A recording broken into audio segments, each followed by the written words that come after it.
Welcome Leo, Dadhichi here from astrology.com.au. It's May 2017. Venus is your career planet and it has just moved into the 9th house of luck and good fortune.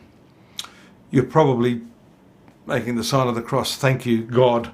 You know, Mercury's been there retrograde with Uranus, which can really unsettle things.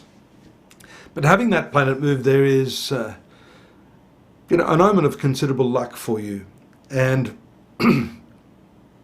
as this moves closer and closer towards the apex of your horoscope over the next 2 or 3 months, you're going to start to see some really good stuff happening. That's already started because the Sun is transiting this 10th house with full force now. This has directional strength, what we call Digbala in Vedic astrology, but in Western astrology, Sun transiting the 10th is also notorious for bringing with it some great opportunities in your work, promotions, the opportunity to lead, to prove your worth in terms of your skill sets with your peers, and to gain the favour of your employers under this transit, at least up until the 21st. Then, another good aspect, the Sun moves into your 11th house. But let's not jump the gun. I wanted to speak to you about the forward movement of Mercury taking place on the 4th of May. This has been going backwards. It creates havoc for many people. For you, it's a very significant planet as it rules your 2nd house of income and your 11th house of fulfillment and profits if you're in business, friendships, so on and so forth. So when that planet's been retrograde throughout this last couple of weeks, things do tend to go into a tailspin. You may not quite know where you're at. Decisions you make have to be remade. You need to review things. Sometimes it's not possible to postpone everything, but the nice news is that after the 4th and up until around the 11th, I would say, this planet will start to give some better effects and you'll have a lot more clarity in terms of knowing where the hell you're going. It does immediately make contact on its direct motion with Uranus, the unpredictable one, in your 9th house of travels. Venus being there also shows us now that you may be contemplating some journeys, or because this planet rules your work, work and long distance travels will be very intimately connected during this period. The important full moon takes place in Scorpio. That happens on the 11th. That takes place in your 4th house, which is your family affairs and peace of mind. Full moon is considered a good placement. The moon in your case gains directional strength as well. So here we see the interplay of 2 planets with directional strength, one in the north, one in the south, showing that either direction will be good for you. I would tend to be saying that the Sun, which is in the southerly direction, is a better direction for you if you have to go somewhere, if you're looking for new work, having meetings, that sort of thing. The moon is strong, but being in the sign of Scorpio, its weakest sign in the zodiac, albeit a friendly sign,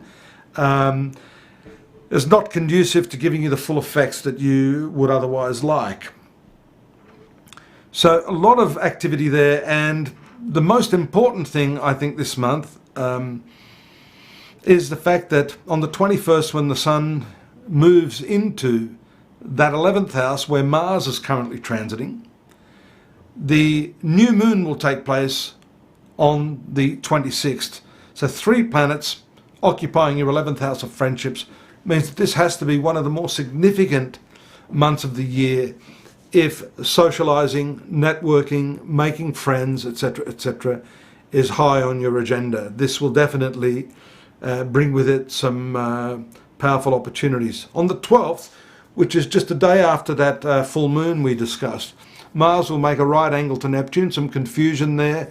Mustn't mix money with pleasure or friendships, as shown by Neptune in the 8th house of losses and shared resources.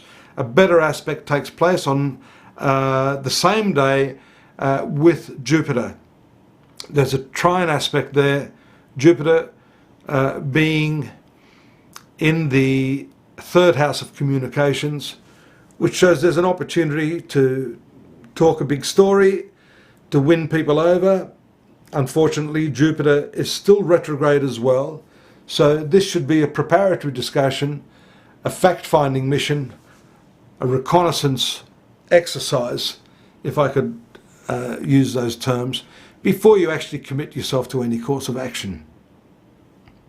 You do have that sun blazing in the 10th house up till the 21st. So don't feel a need or an obligation to rush forward or change course at this point. I'd be saying wait till the latter part of the month when these opportunities come forth. Mars will be under combustion. Sun will actually be moving towards the conjunction of Mars after the 21st. It won't make a full conjunction till the following month of June, but you will start to feel the impact of this. Mars is ruling most notably your 9th house, which is the area of travels, legal matters and spirituality. Any journeys that you've planned, notwithstanding the fact that Venus is there, may have to be postponed, or there can be some trouble associated with that. Mars is the co-ruler of your 4th house of family, so therefore there could be some problems there. 4th house is your mother. Mother's health may be in question at this time, or there can be some disputes or misunderstandings.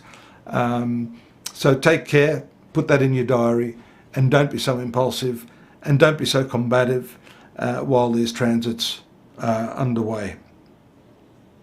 What else do we have there? We have I'd rather tell you good news. We do see there's a bit of a wastefulness around the 19th. Venus will move into the opposition of Jupiter. This seems to be maybe well, let's put it this way, an overconfidence in your ability to do something. This is all related to 3rd house and 9th house, which is journeys, travels, that type of thing. Maybe you'll have to postpone that, especially because Jupiter is still retrograde in the 3rd house. Contracts are also under the jurisdiction, sorry about that, of the 3rd house. So it's important not to firm up those agreements yet. Maybe get a memorandum of understanding if you have to, if this is a business issue we're talking about. And then, as I say, suck it and see. Wait for a while, and then make your commitment once some of these heavier transits have passed. You can find out when that's going to be by visiting my website. We have a more substantial, detailed analysis of the month, a textual analysis at astrology.com.au. And don't forget to take a look at this month in the context of the bigger picture for 2017, which I've also provided you there. Daily readings are done by yours truly, so you can get a day-by-day analysis to see how this is figuring with the transits of the moon, the quicker moving planet or body.